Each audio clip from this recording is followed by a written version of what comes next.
দেখো ক্লাস 10-এর কালকে আমরা ক্লাস লেসন 1-এর ফাদার সেলফ এই গল্পটির রিটেন বাই আর.কে. নারায়ণ, এটা আমরা কালকে ইউনিট 1-এর এই অতটা প্যারা পর্যন্ত আমরা পড়ে নিয়েছিলাম।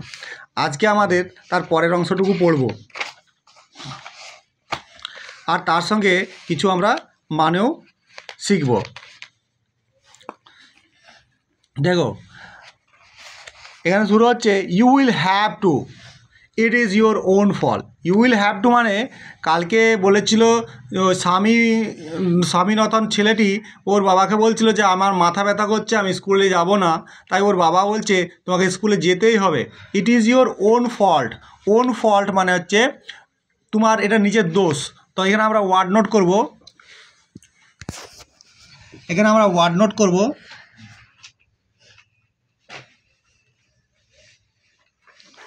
Word note fault, FAULT fault. Fault মানে হচ্ছে গিল্ট, GUILT গিল্ট। এই হচ্ছে মিস্টেক, আমরা আরও বলবো মিস্টেক, অনেক ওয়ার্ড আছে আমরা শিখবো সেগুলো আস্তে আস্তে। ফল্টকে আমরা গিল্ট বলতে পারি, মিস্টেক বলতে পারি, আরও অনেক কিছু বলতে পারি, ঠিক আছে, সিন বলতে পারি, অনেক। নেক্সট বলছে এটা তোমার নিজের দোষ, তোমার নিজের পাপ, তোমার নিজের ভুল, তোমাকে যেতেই হবে। What will the teacher think if I go so late? Teacher কী ভাববে যদি আমি দেরি করে স্কুলে যাই?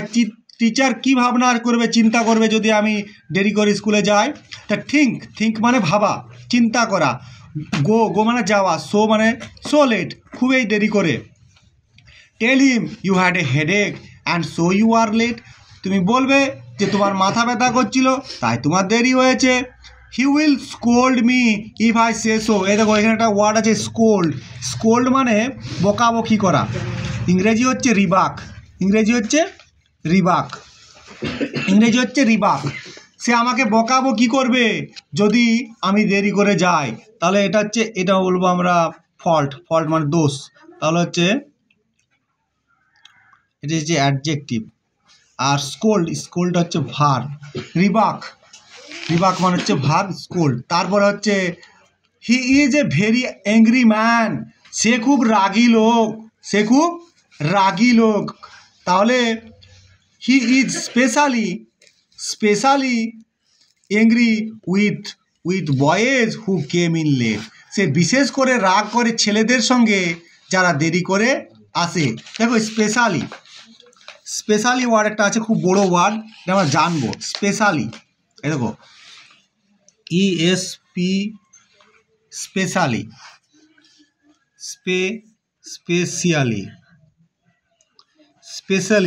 এটা হচ্ছে অ্যাডভার্ব। এটা আমরা শিখবো। স্পেশালি হচ্ছে specifically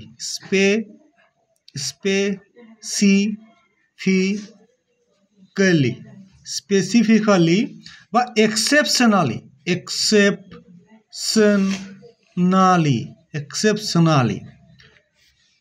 particularly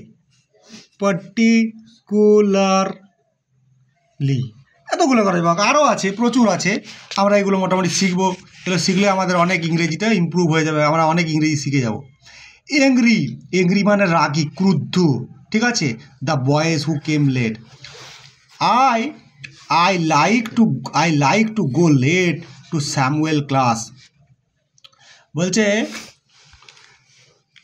I would not like to go late to Samuel's class। আমি দেরি করে স্যামুয়েলের ক্লাসে যাব না। If he is so angry, যদি সে এতই রাগী, why not tell your headmaster about it? তাহলে তুমি কেন এই ব্যাপারে তোমার হেডমাস্টার মশাইকে বলো না? কেন বলো না? যদি মাস্টার এতই রাগে, এতই বকে, যদি একটু দেরি হয়ে যায়, হেডমাস্টার মশাইকে কেন তোমরা বলো না, মানে অভিযোগ করো না? তো they say that even the headmaster is afraid of him।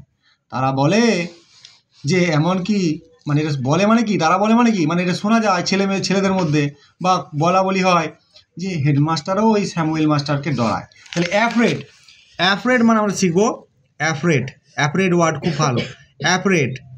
Use হয় দমে।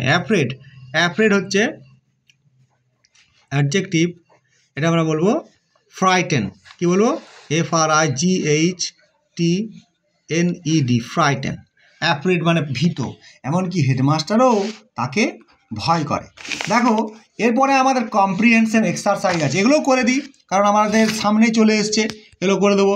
বলছে উইথ সাডার, সাডার মানে কম্পুনি দিয়ে, কালকে বলেছিলাম স্বামী রিয়েলাইজড বলেছিলাম, আন্ডারস্টুড, এখানে আন্ডারস্ট্যান্ড, রিয়েলাইজ মানে আন্ডারস্ট্যান্ড, মানে রিয়েলাইজড আছে understood, that it was Conday, Friday, Thursday, Wednesday, Monday.